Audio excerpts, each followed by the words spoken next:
चालेल. नमस्कार, मी जयश्री देसाई. 30 जूनपासून माझी नानवीज SRPF ट्रेनिंग सेंटर येथे प्राचार्य पदावरती नेमणूक झालेली आहे. मी 30 जूनला कार्यभार घेतलेला आहे. नानवीज प्रशिक्षण केंद्रामध्ये प्रामुख्याने नवप्रशिक्षित अंमलदार आणि अधिकारी तसेच इतर बँडचे वगैरे प्रशिक्षण दिले जाते.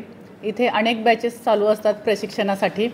यात सर्वात महत्त्वाचं म्हणजे हे प्रशिक्षण उत्तम दर्जाचे कशाप्रकारे देता येईल यासाठी सकस आहार, शारीरिक प्रशिक्षण, उत्तम दर्जाच्या मेडिकल सुविधा, इतर मूलभूत सुविधा ह्या कशा विद्यार्थ्यांना प्रोव्हाइड करता येईल यासाठी मी दक्षता घेणार आहे. तसेच सक्षम आणि कार्यक्षम पोलीस कसे आपल्याला भविष्यात महाराष्ट्र राज्याला इथून तयार करून जे आपल्या फील्डवरती काम करतील त्या सक्षम पोलिसांची निर्मिती या ठिकाणी करण्यासाठी आम्ही प्रयत्न करणार आहोत.